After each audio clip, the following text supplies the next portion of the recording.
Hi everyone, and welcome to the Disabled and Queer in the Workplace event. Before we get started, I would like to discuss some accessibility considerations for this event. As you can see, we have Auslan interpreters on the screen who will be here the whole night. And additionally, we have automated captions set up. If you look down the bottom, you will see a CC or transcript. If you click this, then this will set up captions. We also have a Q&A function below on that same little tab, and you can ask us questions throughout the night, and we are looking forward to hearing them from you. I want to begin this event with an acknowledgement of country. Wherever we are today, we are on stolen land. I am on the stolen land of the Wurundjeri Woi-wurrung people of the Kulin Nation, and I want to pay my respects to the elders, past and present, as well as any incredible First Nations people viewing online. You may be on a different land than us, so feel free to make your own acknowledgements using the live chat. I want to also affirm that this land was violently taken, sovereignty was never ceded, and that colonization and the genocide are ongoing. This always was and always will be Aboriginal land. Any work that exists in intersectional spaces must not only consider First Nations culture, identity, and power, but work to decolonize, affirm, and liberate voices and histories of First Nations peoples. I also want to acknowledge that this is a difficult week for First Nations peoples, and that tomorrow is a day of survival and mourning. There is a dawn service tomorrow morning, and I really highly recommend that those that can attend.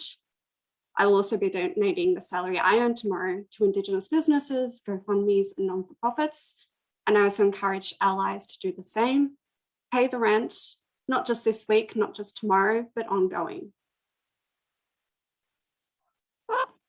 So who am I?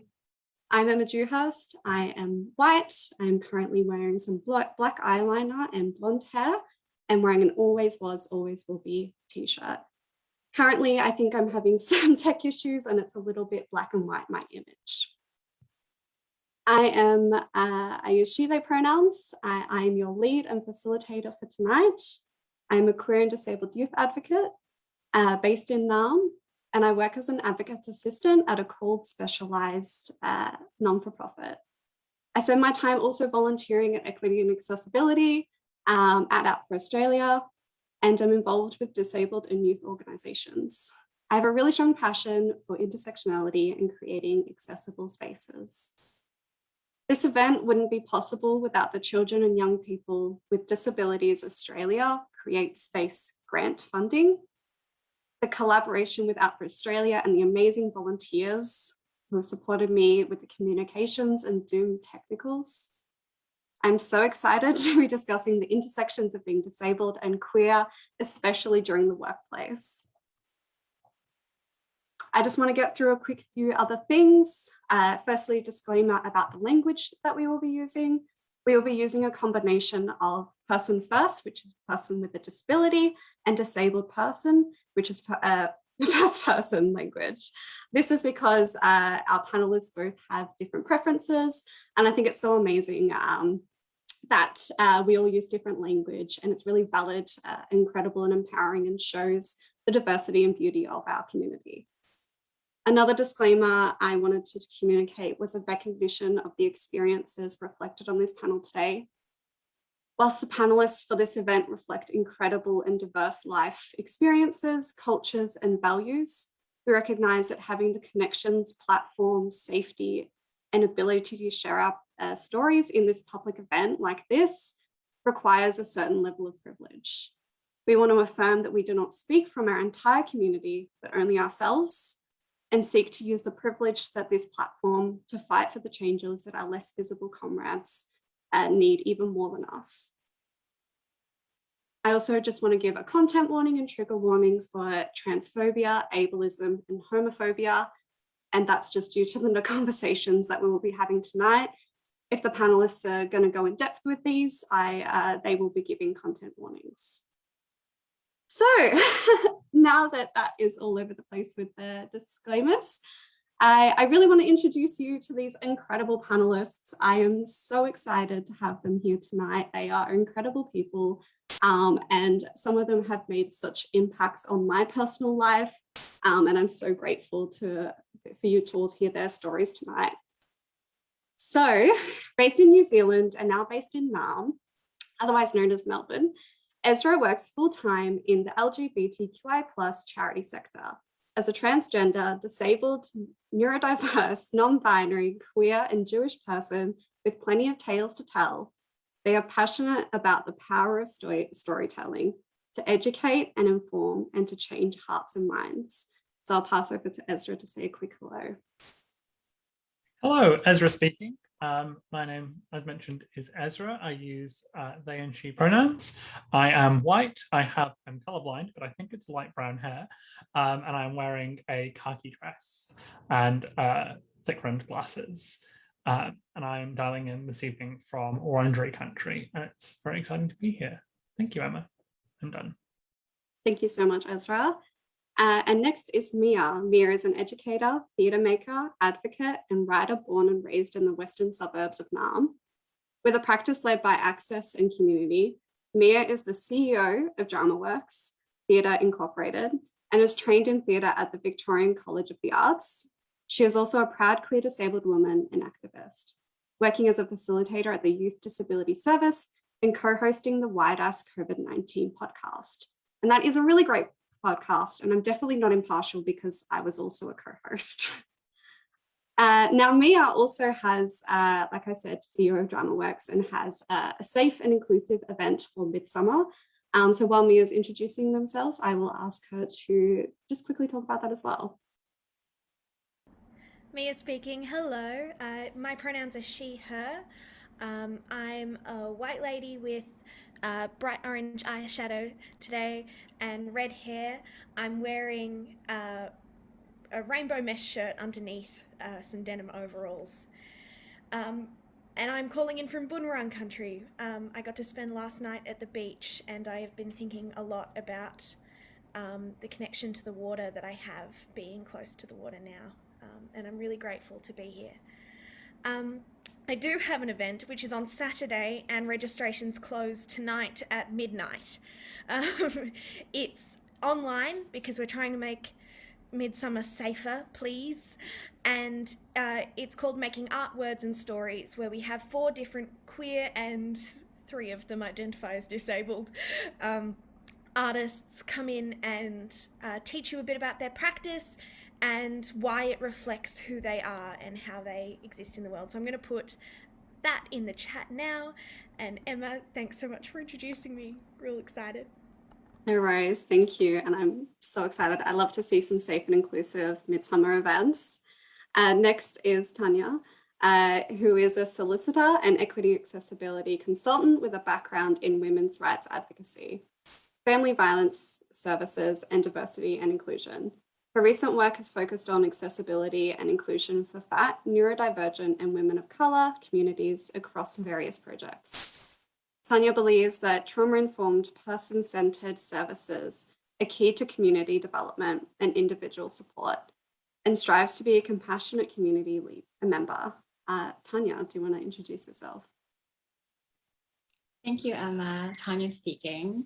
My pronouns are she, they, and tonight, not tonight, always, I am a light-skinned Latinx woman who's wearing a pale green t-shirt, has brown and red hair, and very basic accessories, keeping it simple tonight. And I am dialing in from Gadigal Land today. Thank you. Back to you, Emma. Amazing. Emma speaking again. And last but definitely not least is Gabby Bloom. Gabby is a queer neurodivergent person with ADHD.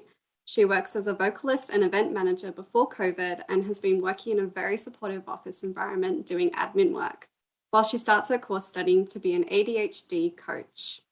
While she will continue to write and perform, Gabby wants to help people throughout the ADHD diagnosis process, the grief that can come with this, and focus on helping people who need support with strategies to allow them to flourish. Pass to you, Gabby. Thanks. Thanks so much. Gabby speaking. So my pronouns are she, her, and I'm calling from Gadigal country. Yeah. Amazing. Thank you so much. Emma speaking. And now we can get on to the questions, which is why we are all here. So I know that my lived experience as a queer, non-binary and disabled person means I have skills, knowledge and values that make my contributions to a workplace more meaningful and understanding. So my question to all the panelists is, how do your queerness, gender identity or disabilities give you skills or strengths that other employees don't? And I'll start with Tanya. Thank you, I'm Tanya speaking. I think that the skills and strengths that I have that might not necessarily come up in most common workplaces is that I have both the strength to be quite solutions focused, and I have ADHD, so I guess you're hyper focusing on finding an outcome to a certain problem, but also really able to empathize and just hold space and not focus on solutions. And the part where my training has come in, or my development, is on understanding when a situation calls for one or the other, and really being able to start to pick up on those cues. And so it's kind of a combination of, I guess, maximizing or hacking your natural strengths so that they are applicable in the best possible scenarios. I have a tendency to be, almost a compulsion to be very, very open. And I think my willingness to be vulnerable allows other people to feel comfortable sharing of themselves, or if people are not uncomfortable, as recently happened to me, I was in a training and an exercise called for us to share our intersections, and I could tell that the rest of the team wasn't comfortable doing so. So I just all too happily jumped in where I recognized that I wasn't going to be treading on other people's toes, and I guess taking the hit, in the sense, sharing of myself so that other people don't necessarily have to. So that certainly, to me, feels like a strength. And I'll pass it back to you. Thanks, Tanya. It's Emma speaking. Couldn't agree more. I know we have had countless conversations about reading between the lines, and sometimes people not wanting to share information that would be vital to conversations, and the frustration that comes around it. Next, I'll get Gabby to answer the question. Thanks so much. And sorry, quickly, I'll just do a visual description. My ADD really kicked in straight away. So I'm a white lady with brown hair. I've got a red silky dress on with little white stars. And I'm in a very leafy, planty room. So in answer to the question, I think similarly to Tanya, I've met Tanya previously, and we've discussed ADHD at length, which has been really, really lovely. I think similarly in a workplace, being able to read between the lines has been something that before I knew about ADHD, I felt that I could always do. But since getting a diagnosis, I'm like, oh, okay, there's a lot of people who also have ADHD or who are neurodiverse that pick up on so many cues, whether it's visual or whatever the information is. You're taking so much in that I think you're able to sort of read the room quite well. Yeah, and I think I always have new ideas. So I think problem solving, a lot of what Tanya said, really, just to extend on that. Yeah. I could not agree more, Gabby. Ezra, would you like to go next? Certainly, thank you. Ezra speaking. I have to agree with both what Tanya and Gabby have said so far. I also have ADHD and I'm autistic, and the interplay of those two disabilities can be really interesting in the workplace. I definitely think being able to see outside the box is a really, really powerful tool that I bring that doesn't necessarily play for I know, like when I'm talking to neurotypical people and I'm sitting there going, how do you not see these 10 things joined together? Okay, that's fine, well, I'll lay it out for you. And being able to connect those dots based on lived experience, but also being able to advocate for groups or for experiences or perspectives that other people just wouldn't have thought of. Being able to ask the question, if you thought about how this is going to impact, insert group here or insert groups there. Oh, we hadn't thought of that. Well, of course you haven't thought of that. You don't understand what that experience is. And also, I think being able to thrive under, and I caveat this with most kinds of pressure. I don't do well when it's open-ended and I get to, sort of do things at my own pace, because tomorrow is never. But if you give me a million tasks to do and turn the screws nicely and give me a lot of pressure to get stuff done, I'll smash it out of the park. And then finally, I think, and this carries over into my personal life, doing things to the absolute nth degree. We're traveling in the next 48 hours and I have 10 spreadsheets for it. I was asked to research a new platform for work recently, and I have spent upwards of 60 hours doing it in the last couple of weeks. So, and the information I'm able to give back, they're like, oh, we didn't even think about that use case. It's like, yeah, but I did, because I'm obsessed, and that can be really helpful sometimes. I'm done. Thank you, Emma. Thank you so much, Ezra. Emma speaking. I could not agree more with those sentiments about thinking about things that non-disabled people or non-queer probably aren't thinking or considering. So last but not least, Mia, would you like to answer this question? Mia speaking. Yeah, I think I'm going to second Ezra and say that I am an Excel spreadsheet god because of my disabilities.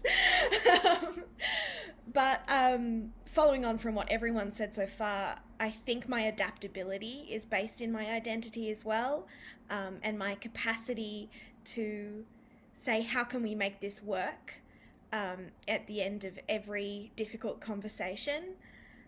I always think of Reese Witherspoon giving a speech about how women in movies should never say, oh, what are we ever going to do now? Because why on earth would we do that when there are so many options? You just have to think a bit creatively. And I think that that's really evident when you see what marginalized folks did when the pandemic hit, and suddenly we were like, all right, let's go on Zoom. Let's make this work. We've been calling for remote workplaces and learning for ages. Let's do it now while we have the chance. And that was really spearheaded by our communities, and I'm really grateful for that, and I think that it really shows what our strengths are. Emma speaking. I think you all summed that up incredibly, so thank you so much for that. Our second question is, how do you navigate workplaces that aren't affirming to your queer and or disabled identities, and that aren't queer or disabled friendly? What strategies have you used to ensure that you feel supported? And I will firstly throw that to Tanya again. Tanya speaking. I started speaking while on mute, which has to happen at least once per phone call. So I've done it now. You're welcome. Emma, ADHD kicking in. Can you reiterate the question?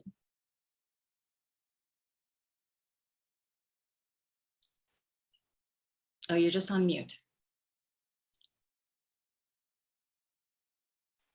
Apologies, my mouse would not let me turn my mic back on.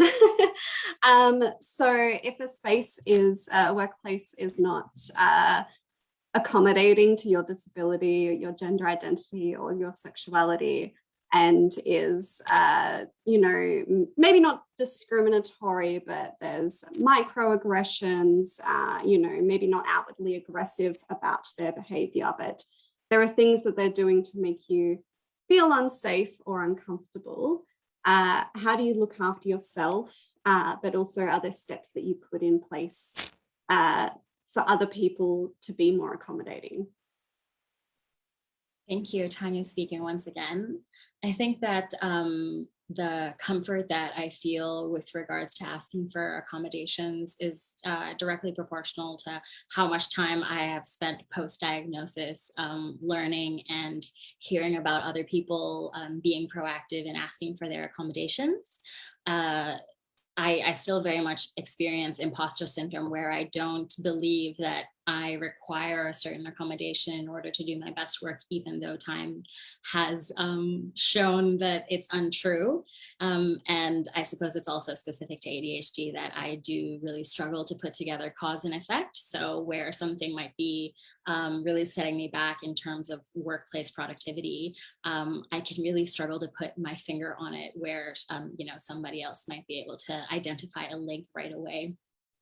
But if I were speaking somewhat to what I'm doing now and somewhat aspirationally for future roles, I think that a great way to put barriers or boundaries up is not just to disclose that you have ADHD, but to assume that people don't know what that is.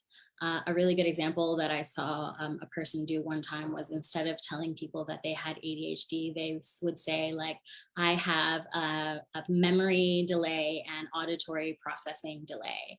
And so that is more descriptive, and that allows people to understand or perhaps get an idea of what it is they can do to assist. But then really taking stock for yourself of how you work best.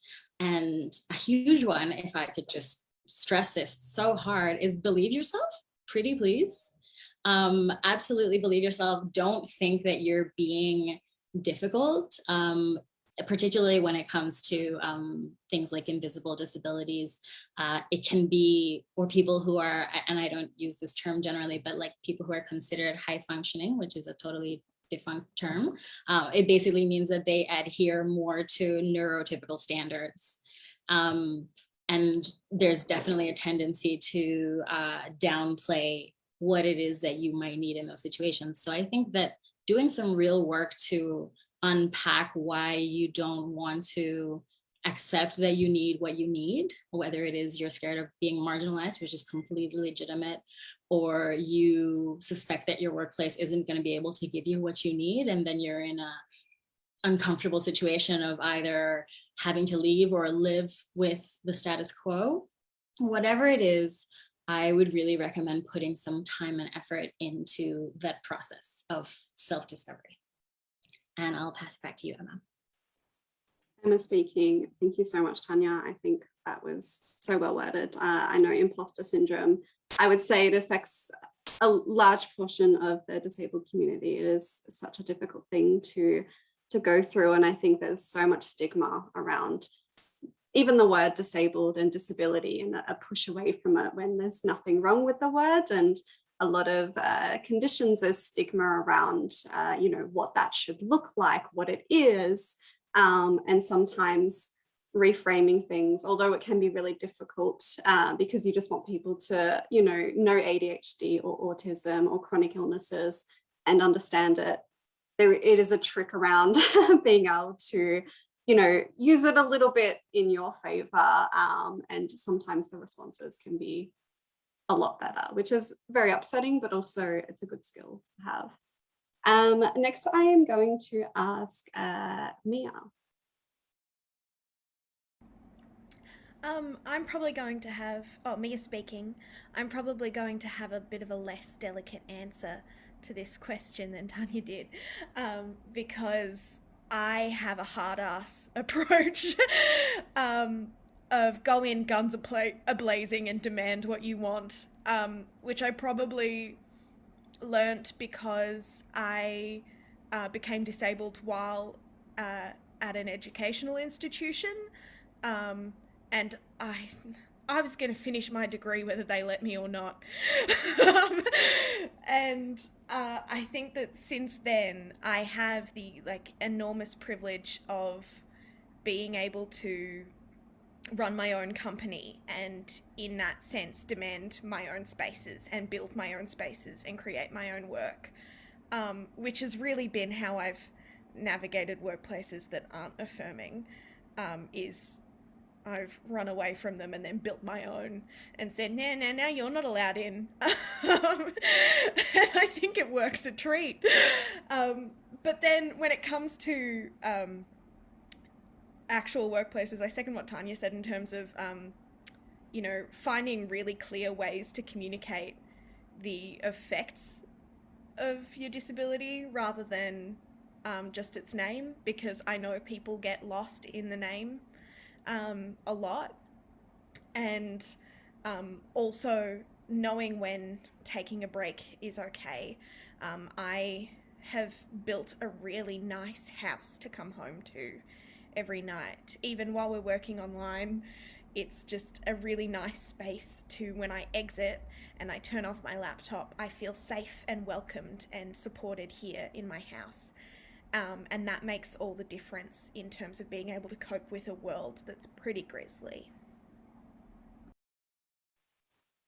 Emma speaking. Thank you, Mia, so much for that. I love all the stories I hear from Mia when she just does not back down, and she has so much strength. And you know, I think I've heard about like there's a file note somewhere with some sort of organizations that are basically like, just don't even deal, just do what she asks, because she has that much of a authority. I absolutely love it and respect it so much. Ezra, would you like to go next? Certainly, Ezra speaking. I will also acknowledge that I'm a bit of a cynic when it comes to workplaces. I'm very blessed these days to work in a workplace that is incredibly supportive and gets all of this pretty damn right, which is really exciting. But I have definitely had a history of working in places that don't, and that has definitely gotten my back up over the years. And that was even before I got diagnosed, before I knew that I was disabled, before I knew that I had ADHD or was autistic. And those experiences, not just post-diagnosis, but pre-diagnosis, have really shaped a battle-hardened kind of perspective for me. So when I think about what's important about being in the workplace, and you're thinking like you haven't maybe disclosed yet, or you're thinking about disclosing, or you just discover this new facet about yourself, is arm yourself with knowledge. Know what the company's HR policies are around being queer, around being trans or gender diverse, around being disabled. Read them and know them better than HR if you can, if you're in a position to do that.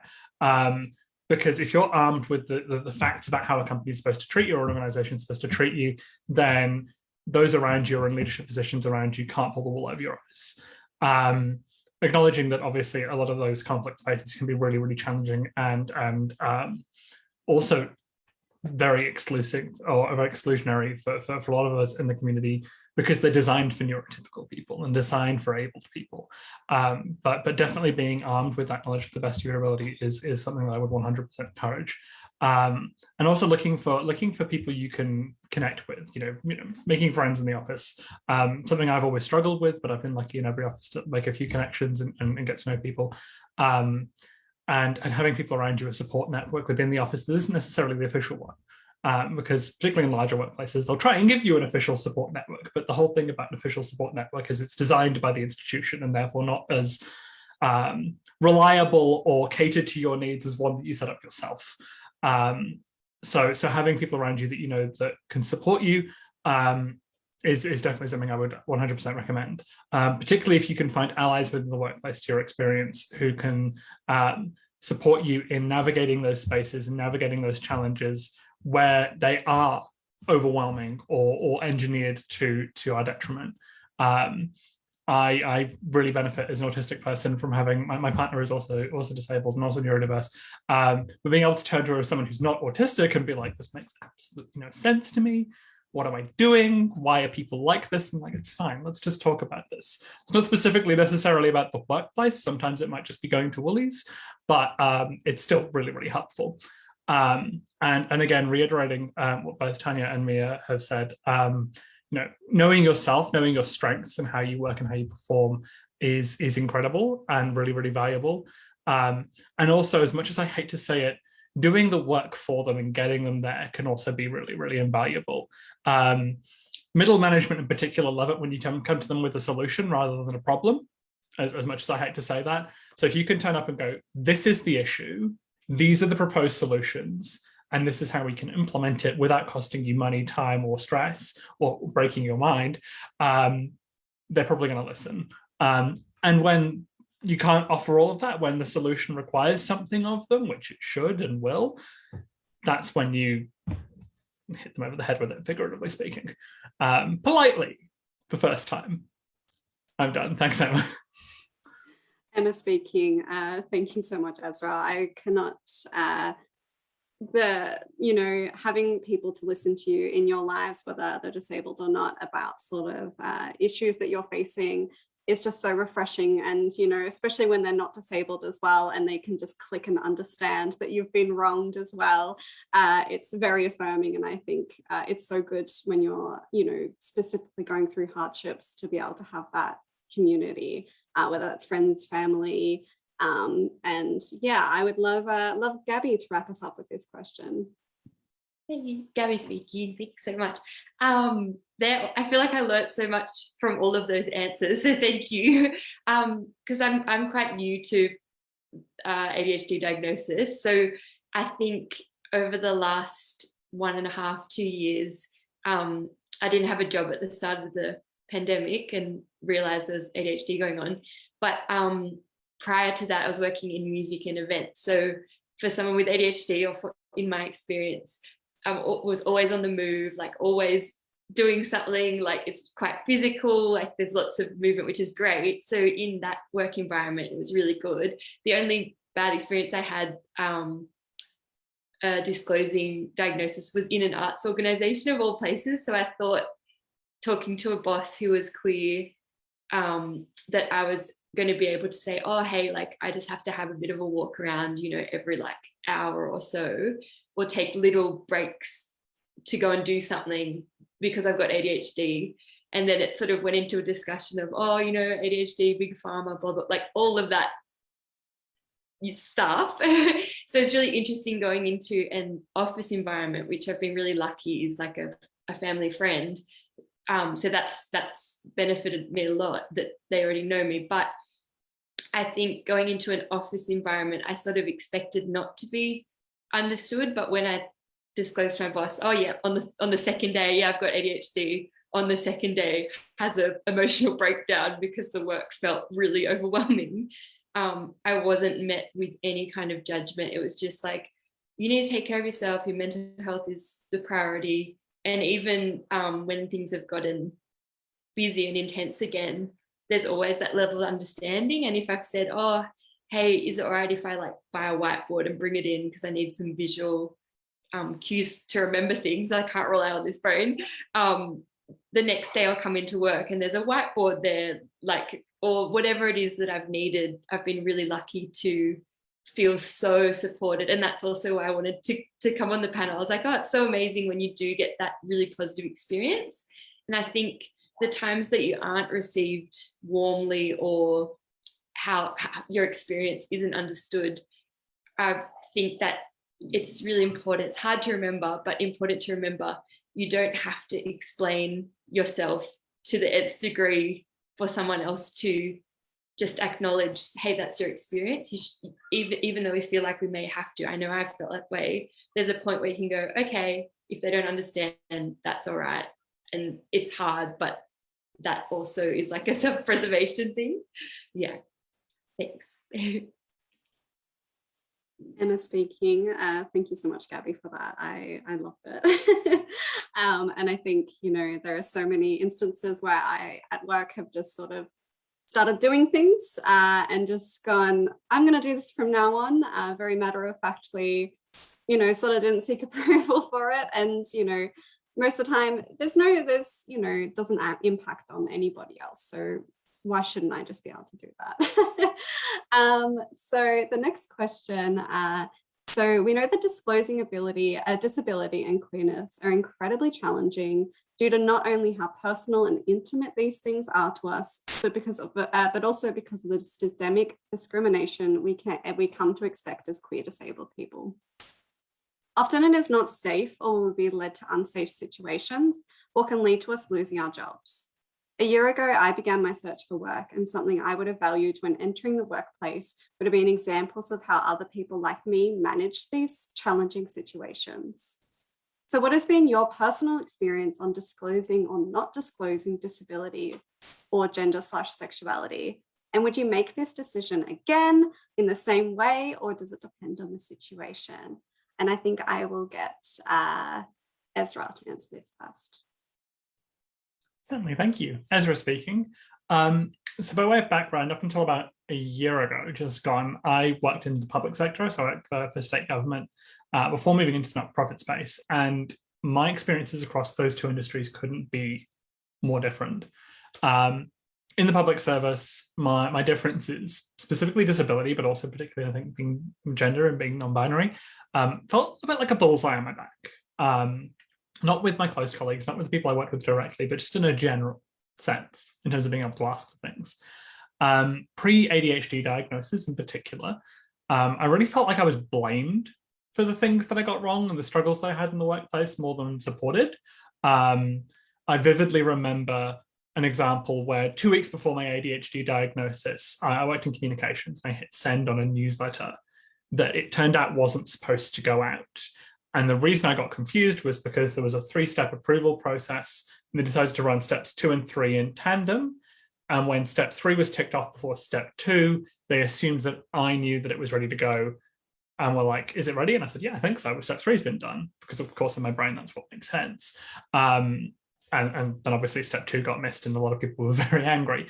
So when I got that ADHD diagnosis a couple of weeks later, I was like, memory issues, like, what do you want? But I found even in that, after the diagnosis, there was this real awareness for me of being like a broken record, of feeling like I sounded like a broken record around people because I kept talking about my ADHD. And I'm like, of course I keep talking about it. I've just figured it out and I'm trying to make life easier for myself and for all of you. And that really defined my experience in the public sector. My issues were my issue. And then the diagnoses and things like that were my issue too.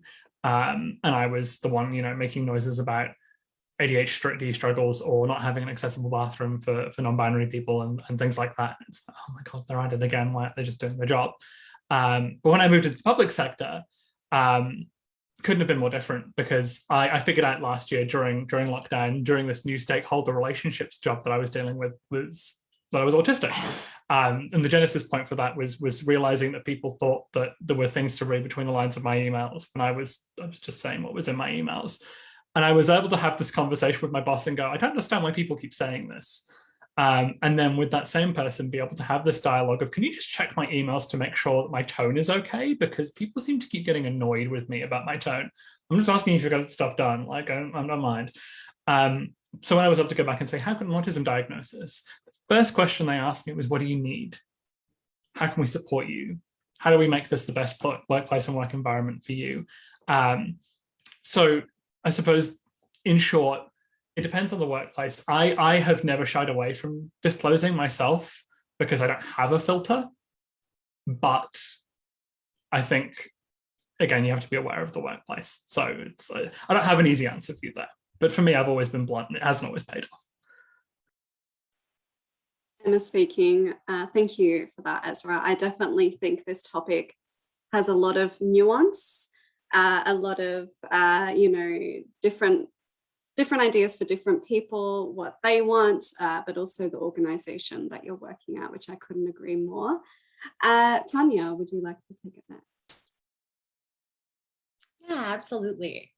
It's Tanya speaking. I think I've been quite lucky in that most of my career I've worked in either all women organizations, or at the moment I am at an LGBTIQ plus organization. So places that I think traditionally are more open. However, in the times that I have not worked in those spaces, for example, a couple of years ago, I was living back in Panama, which is one of my home countries, and disclosing my queerness never really occurred to me. It wasn't something that was commonly discussed, so not as normal and fluid as it would have been in an Australian context, I think, and having those conversations. But funnily enough, I was very forthcoming about having ADHD. And I think, again, it comes down to not having a filter. And so much of what I do in the ADHD space is advocacy and awareness. And because that's one of the axes along which I've experienced the most amount of hardship and marginalization, it's probably the area that I'm most vocal about.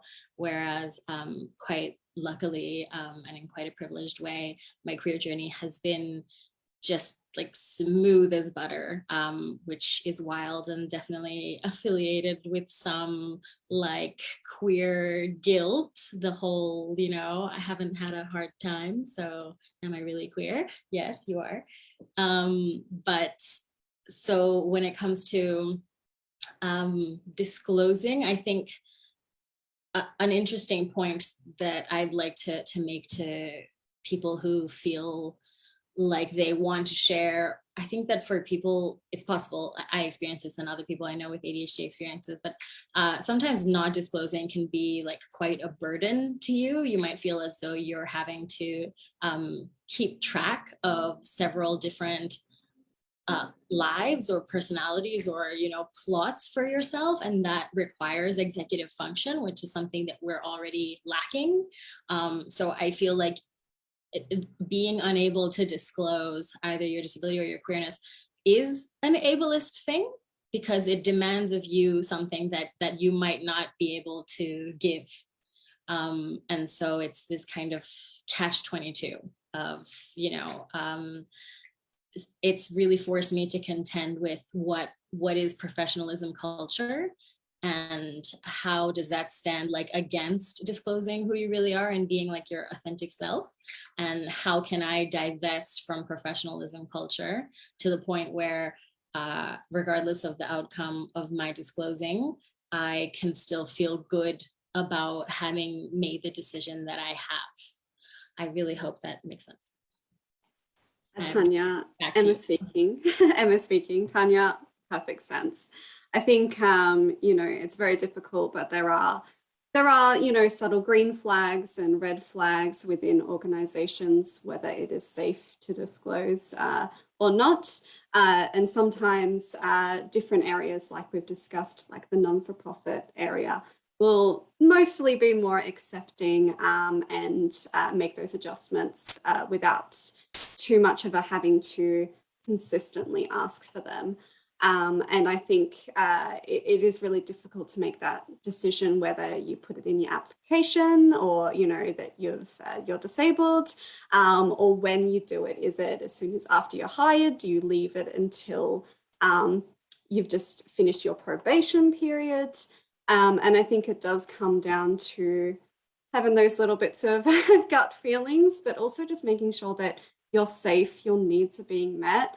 And making sure that if you do not want to disclose, that you're still able to avoid burnout to an extent, and just taking a lot of self-care.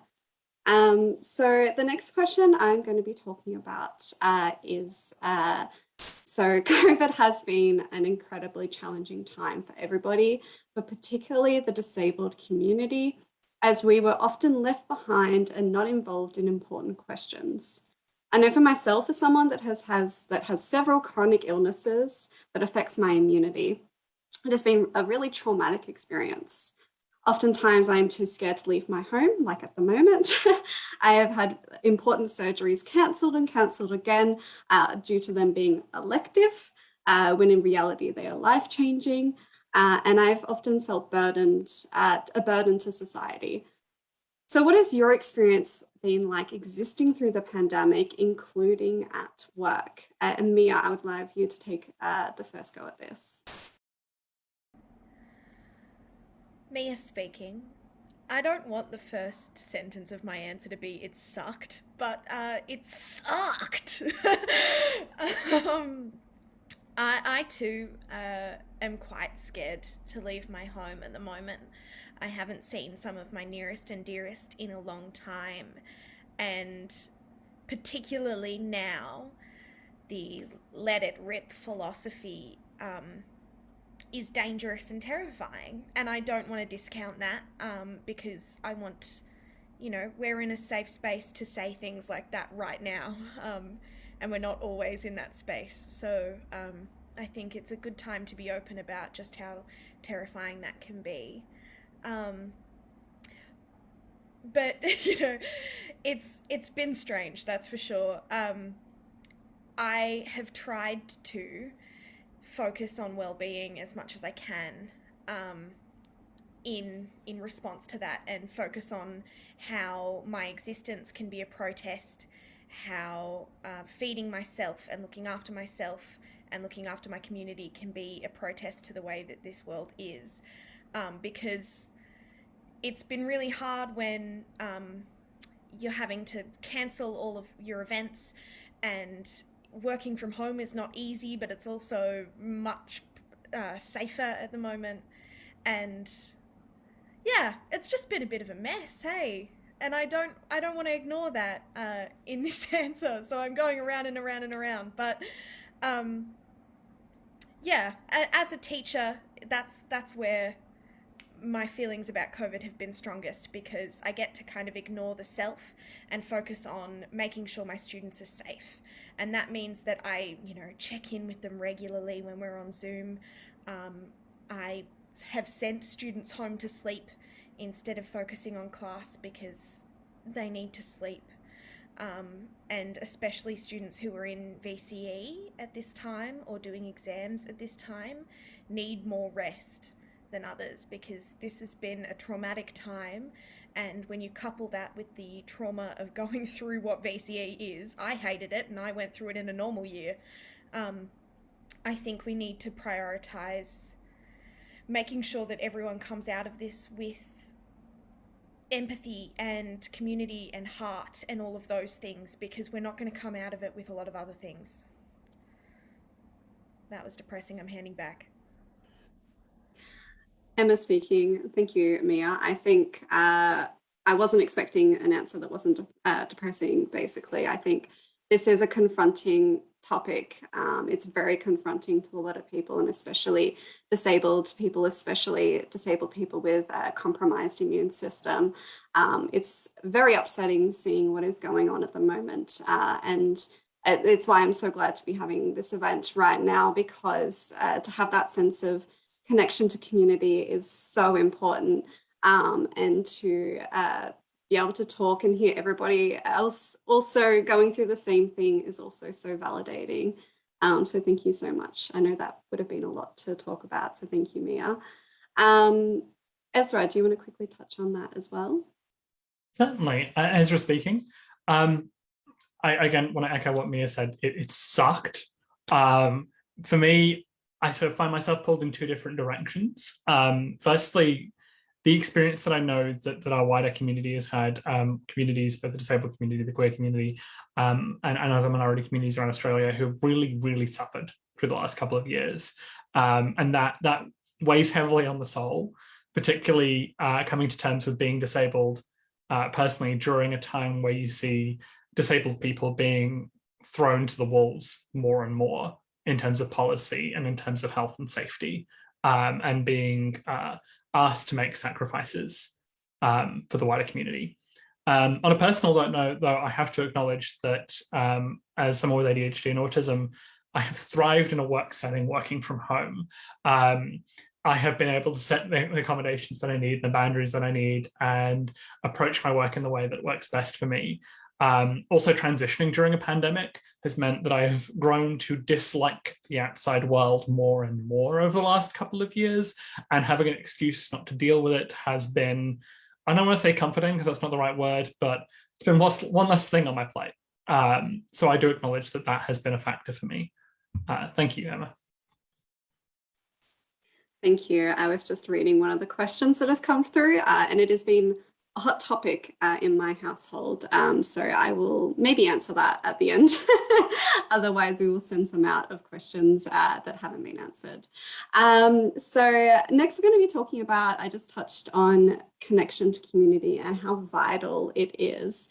So I know that through the past 2 years, connecting to my queer community, connecting to the disability community has changed my life. It has made such incredible impacts. Some of the times at my lowest, when I was facing a lot of ableism and discrimination because of my disability, my disability friends were there for me and supported me, and I cannot thank them enough.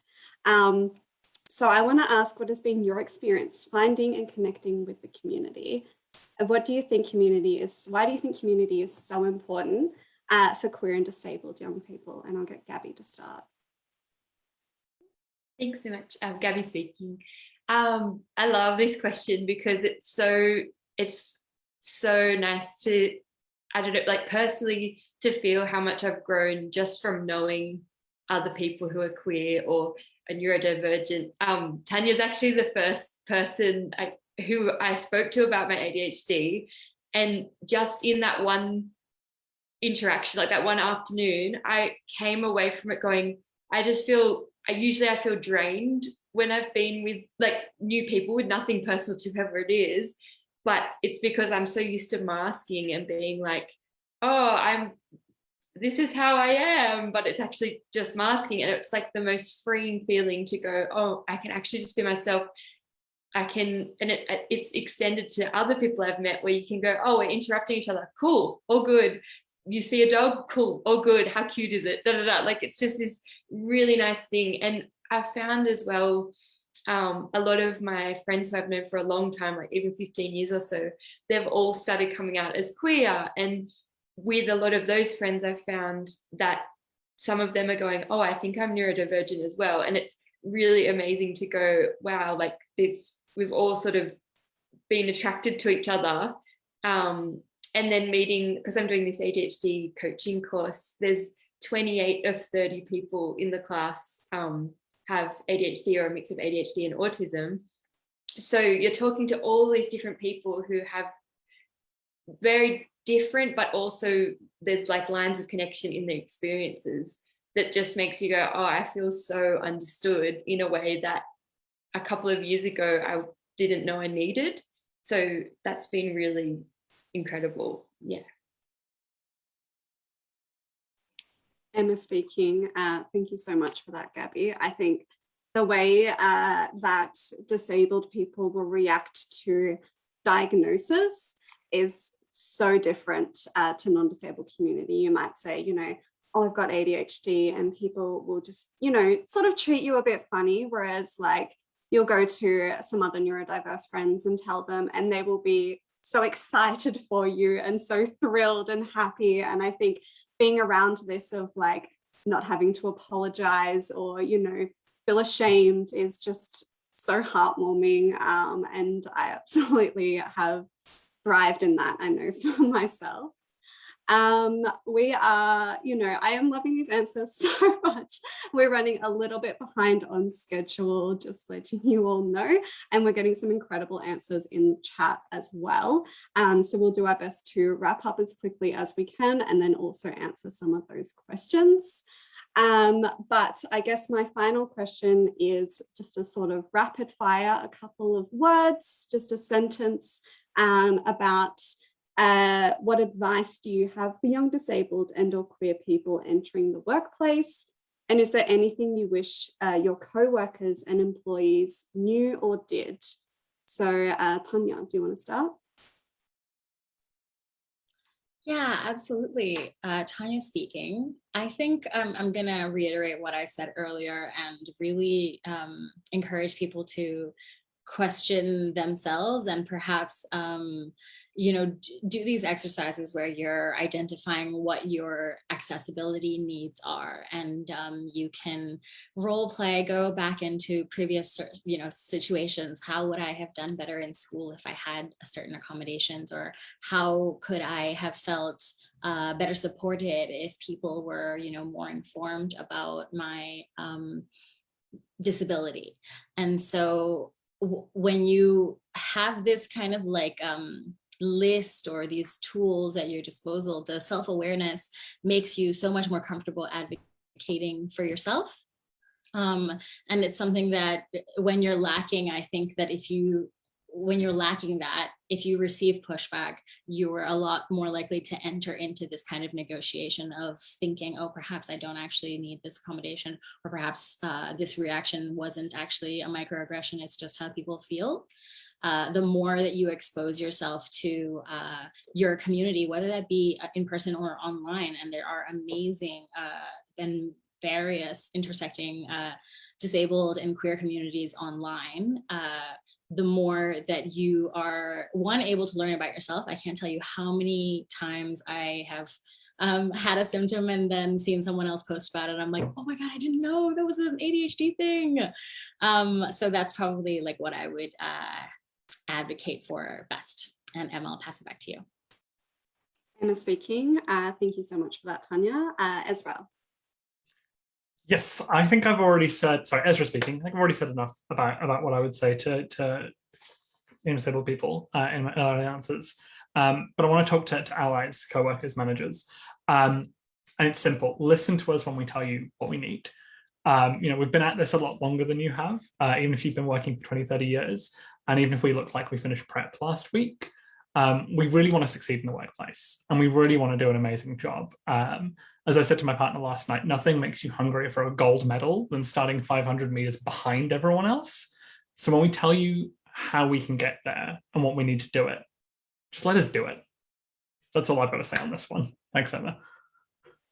Emma speaking. I could not agree more. It's so hard when maybe you've got, a little bit of a setback, but then instead of letting you, keep going, they will hold you back.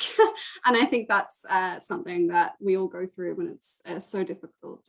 Mia, do you want to quickly go? This advice goes for workplace people and other disabled and queer people, because we all need it. Go drink some water. You need it. Also get a snack. You've earned it. You're fantastic.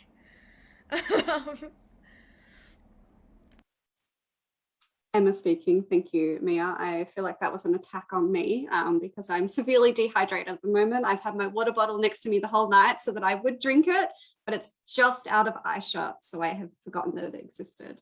Gabby, do you want to finish us off? Thanks, Emma. Gabby speaking. I think a same message for employers or whoever is going to be supporting the person in the workplace.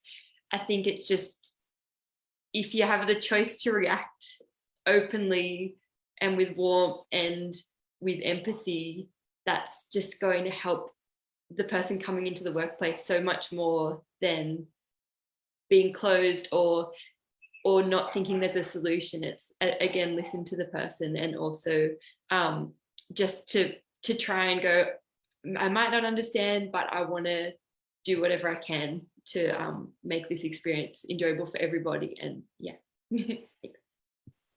Emma, can I jump in quickly and just also add for allies that you shouldn't be afraid, Tanya speaking, please don't be afraid to ask questions once you've identified an appropriate way to do so. It might take a little bit of practice. You can go home, you can ask your peers, hey, does this feel like an appropriate method of asking a question? And so please cultivate that curiosity.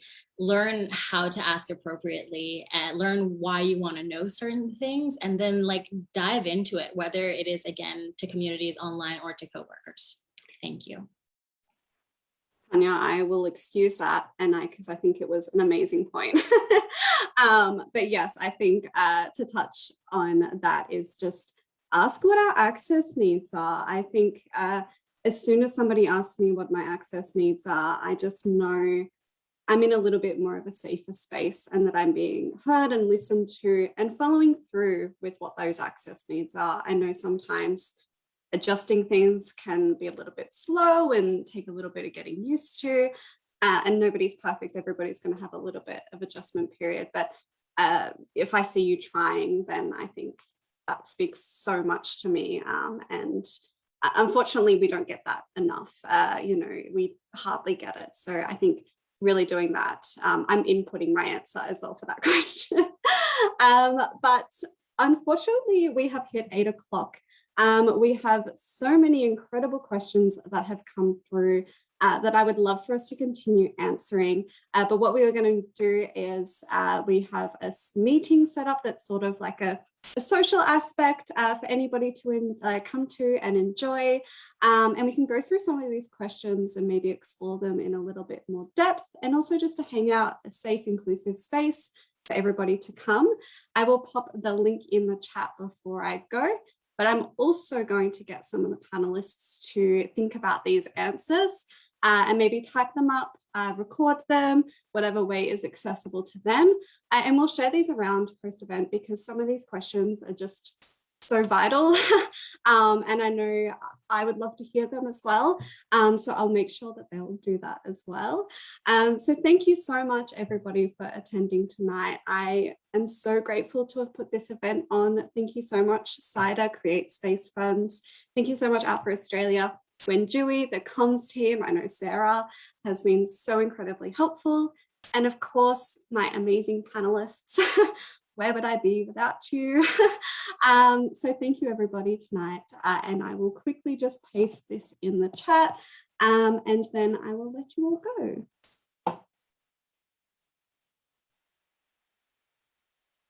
If my laptop will actually let me, 1 second.